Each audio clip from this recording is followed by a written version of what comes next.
말씀 보겠습니다. 오늘 함께 은혜 나누실 말씀은 로마서 8장 28절부터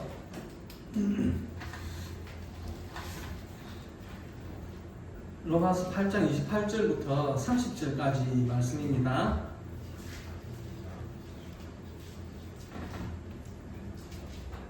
같이 보겠습니다. 우리가 알거니와 하나님을 사랑하는 자, 곧 그의 뜻대로 부르심을 입은 자들에게는 모든 것이 합력하여 선을 이루느니라. 하나님이 미리 아신 자들을 통한 아들의 형상을 본받게 하기 위하여 미리 정하셨으니 이는 그로 많은 형제 중에서 맏아들이 되게 하려 하심이니라. 또 미리 정하신 그들을 또한 부르시고 부르신 그들을 또한 의롭다 하시고 의롭다 하신 그들을 또한 영화롭게 하셨느니라. 아멘. 오늘 말씀의 제목은요, 한 해를 보내며입니다. 한 해를 보내며. 어느덧 이제 2024년 한 해도 이제 다 가고, 이제 오늘, 내일, 모레 이제 그렇게 3일 남았죠. 내일, 모레 이틀 남았습니다. 모두가 올 한 해 열심히 달려왔습니다. 모두가 다사다난했을 것이라 그렇게 생각이 되어집니다.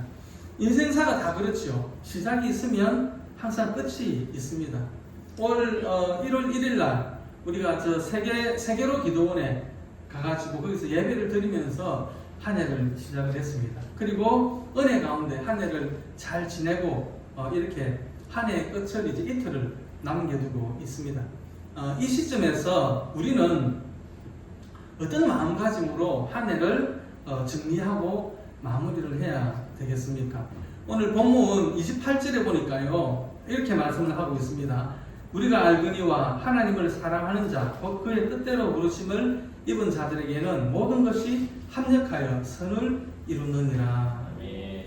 이 중간절에 보니까 그의 뜻대로 부르심을 입은 자들 이렇게 말씀을 하고 있는데요. 이 말씀은 하나님의 뜻 가운데 부르심을 입은 사람들에게 일어나는 일들을 이야기하는 것입니다. 그러면 하나님의 뜻 가운데 부르신 사람들에게 일어나는 일들이란 어떤 것이겠습니까? 하나님께서 개입하시는 일이고, 또 하나님께서 간섭하시는 일이고, 하나님께서 역사하시는 일들이라는 말씀입니다. 그리고 바로 뒤에 보면은요, 또 따라오는 말씀이 모든 것이라는 말씀이 있죠. 모든 것. 여기서 이 모든 것이란 눈앞에 보이는 일과 그리고 보이지 않는 일들을 말합니다. 내가 이해할 수 있는 일들과 그리고 내가 이해할 수 없는 일들을 말하는 것입니다. 내가 믿음으로 받아들일 수 있는 일들, 그리고 내가 믿음으로 받아들일 수 없는 일들, 이 모든 일들을 다 포함한다라는 것입니다. 그리고 후반절에 합력하여 선을 이루느니라 라고 했습니다. 여기서 합력하여 선을 이룬다는 말씀은 하나하나의 문제를 이렇게 떼놓고 보면은 잘못된 것처럼, 잘못된 곳으로 흘러가는 것처럼 보이는데 종합해 보면은 결국은 잘 되어 가고 있다라는 것입니다. 그 과정은 이해할 수가 없는데, 과정은 내가 계획했던 그 방향이 아니고 다른 방향으로 흘러가는 것 같은데 결과는 하나님의 뜻대로 이루어져 간다라는 말씀입니다. 그러니까 이 말씀은 하나님께서 부르신 그 사람들에게는 지금 당장은 이해가 안 되는 일들이지만 세월이 흐르고 세월이 지나고 보면 그것이 다 이해가 된다라는 뜻입니다. 지난주에 그 김옥희 집사님 그 병문안을 다녀왔습니다. 병문안을 다녀오면서 이제 박인옥 집사님하고 같이 그 차를 타고 오면서 이제 집사님이 그 살아왔던 그 삶의 그 인생의 이야기를 쭉 듣게 되었는데요. 마음이 너무 아팠습니다. 하나님, 우리 집사님이 걸어온 그 인생길이 여러 그냥 아낙네들이 살아온 그런 평범한 삶이 아니지 않습니까? 그런데 그렇게까지 집사님의 마음에 대못을 박아야 되겠습니까? 그렇게 기도를 하면서 왔습니다. 그리고 주중에 내린 저의 결론은 하나님께서 부르신 사람들에게 일어나는 모든 일들은 지금은 좋지 않은 것처럼 보일지라도 세월이 지나고 나면 그것이 좋은 일이었다는 것을 깨닫게 된다는 것입니다. 지금 내 눈에는 하나님이 눈 감고 있는 것 같아요. 나몰라라 하는 것 같습니다. 하지만 세월이 지나고 보면 하나님의 큰 뜻 가운데서 역사하셨다는 사실을 깨닫게 된다는 것입니다. 천국에는 쓰레기통이 없다는 말 들어보셨죠? 이 말은 천국에는 버릴 것이 아무것도 없다는 말입니다. 근시안적으로 보면은 쓸모없는 일이고 나에게 해가 되는 일인 것 같은데, 근데 원시안적으로 보면 없어서는 안 될 것들이라는 것이죠. 아무짝에도 쓸모없을 것 같은 일인데도 전체적으로 보면 합력해서 선을 이룬다라는 것입니다. 우리 그리스도인들의 삶이 그렇습니다. 하나님께서 부르신 사람들, 하나님께서 동행하시는 사람들, 하나님께서 그 삶 속에 역사하시는 사람들의 인생에는 쓰레기통이 없습니다.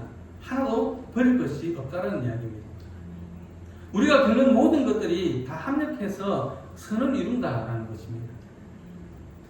내 인생에서 없었으면 좋았을 것 같은 일들도 세월이 흐르고 보면은 정말로 꼭 필요했던 일이었구나라는 것을 깨닫게 된다라는 것입니다. 우리가 그렇게 생각이 들 때가 있잖아요. 하나님이 살아계신다면 어떻게 이런 일이 일어날 수 있느냐. 그런 일들도 세월이 흐르고 난 뒤에 보면 그 일 안에 담긴 하나님의 섭리를 깨달을 수 있다라는 것이죠. 아침에도 우리 목사님이 요셉 이야기를 하셨는데, 요셉은 아버지 야곱의 사랑을 독차지하면서 살았습니다. 그러다가 특별한 꿈을 꾸게 되죠. 그 꿈을 꾸고 난 이후부터 요셉의 그 삶은 막 꼬이기 시작을 합니다. 형들에게 미움을 받아가지고 애굽의 노예로 팔려갑니다. 그리고 보디발 장군집에서 열심히 해가지고 가정총무가 되거든요. 가정의 모든 일들을 맡아서 하는 가정총무가 되는데, 또 보디발의 그 아내의 유혹을 뿌리치다가 또 모함을 받아가지고 감옥에 갇히게 됩니다. 이런 일들은 요셉이 생각을 해볼 때는 도저히 이해가 안 되는 일들이었습니다. 하나님께서 살아계시고 또 하나님이 나를 사랑하신다면 어떻게 이런 일들이 일어날 수 있으며, 또 하나님은 왜 모르는 채 못 본 척 이 일들을 그냥 내버려 두시는지 이해가 안 되는 것입니다. 그러나 세월이 지난 뒤에 요셉이 애굽의 총리가 되고, 그리고 자기 가족들을 애굽으로 인도해 오고 난 뒤에서야 이 사실들을 깨닫게 되는 것입니다. 우리 창세기 45장 7절과 8절 말씀을 같이 한번 보겠습니다. 하나님이 큰 구원으로 당신들의 생명을 보존하고 당신들의 후손을 세상에 주시려고 나를 당신들보다 먼저 보내셨나니, 그런즉 나를 이리로 보낸 이는 당신들이 아니요 하나님이시라. 하나님이 나를 바로에게 아버지로 삼으시고 그 온 집의 주로 삼으시며 애굽 온 땅의 통치자로 삼으셨나이다. 내가 애굽의 노예로 팔려온 것도, 그리고 모함을 받아가지고 옥에 갇힌 것도 그 당시에는 왜 이런 일들이 일어났는지 몰랐지만, 세월이 흐른 뒤에서야 하나님께서 야곱의 그 가문을 살리기 위해서 하신 일이었다는 것을 깨닫게 되었다는 것입니다. 당시에는 자기 인생에 일어나지 않았으면 좋았겠다라고 생각했던 일들이 이제 와서 보니까 꼭 필요한 일들이었다라는 것입니다. 한마디로 모든 것들이 합력해서 선을 이루었다라는 것입니다. 여러분, 하나님은 살아계십니다. 그리고 그 하나님이 사랑하시는 자, 그 뜻대로 부르심을 입은 자들을 위해서 역사하시는 분이 바로 하나님이십니다. 그분은 우리의 인생 가운데서 선을 행하십니다. 비록 지금은 그것이 아픔으로 보여지고 하나님이 살아계시는지, 정말 나를 사랑하시는지 그것이 의심스럽기도 하지만 나중에 보면 그것이 꼭 필요했던 일이었음을 깨닫게 될 것입니다. 우리가 한 해의 마무리를 하는 시점에 와 있습니다. 또 언젠가 우리 인생에 마무리를 해야 될 때가 있겠죠. 우리가 이런 마음의 준비를, 이런 믿음을 가지고 있어야 하겠습니다. 왜냐하면 우리가 인생의 마무리를 하고자 할 때에 하나님의 역사하심이 다 끝난 것이 아니기 때문입니다. 인생을 마무리하고자 할 때에 아직도 이해할 수 없는 일들이 있을 수 있습니다.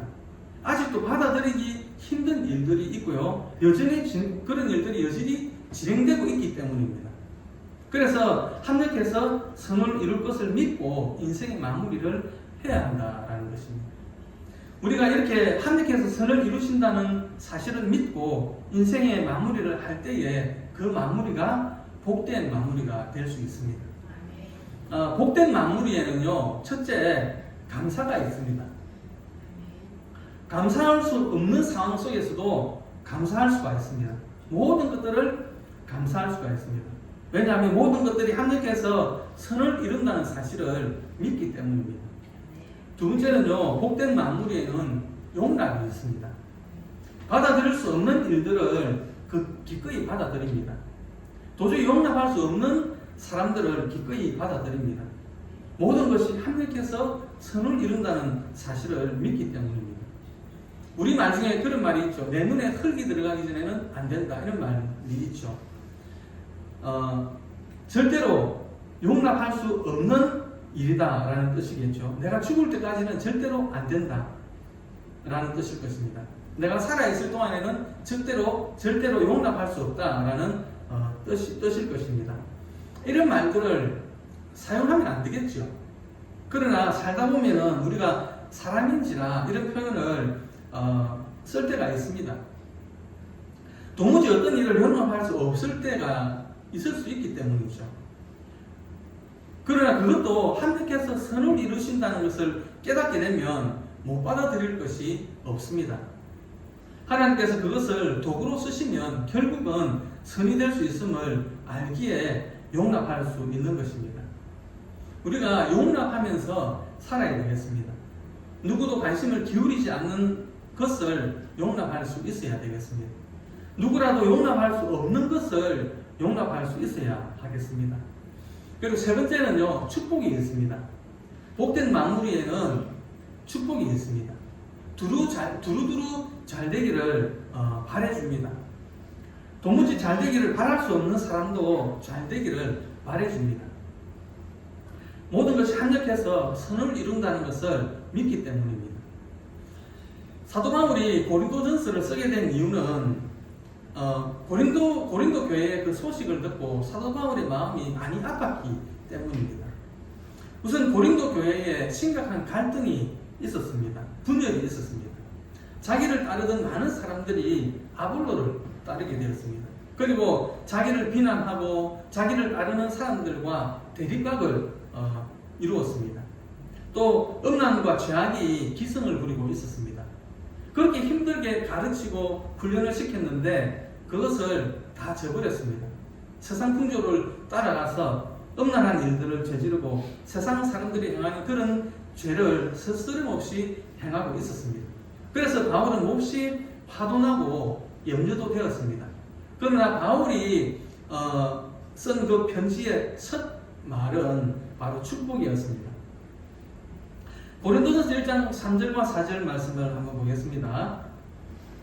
하나님 우리 아버지와 주 예수 그리스도로부터 은혜와 평강이 있기를 원하노라. 4절요. 그리스도 예수 안에서 너에게 주신 하나님의 은혜로 말미암아 내가 너희를 위하여 항상 하나님께 감사하노니. 바울은 고린도 교인들 때문에 화가 났습니다. 이러다가 교회가 잘못될지도 모른다는 생각을 했습니다. 또 염려도 되었습니다. 그렇지만 고린도 그 교인들 때문에 고린도 교회 교인들 때문에 하나님께 감사한다는 것입니다. 왜냐하면 하나님께서 고린도 교인들을 사랑하시고 또 저들을 뜻 가운데서 부르셨음을 믿기 때문입니다. 그래서 하나님께서 모든 것이 합력하여 선을 이루실 것을 믿기 때문이었습니다. 우리가 축복하며 살아야 되겠습니다. 축복할 수 있는 사람도 축복을 해야 되겠지만 또 축복할 수 없을 것 같은 사람도 우리가 축복을 하며 살아야 되겠습니다. 이제 2024년이 얼마 남지 않았습니다. 하나님 앞에서 한 해의 마무리를 잘 해야 되겠습니다. 더 나아가서 우리 인생의 마무리도 잘 준비를 하며 살아야 하겠습니다.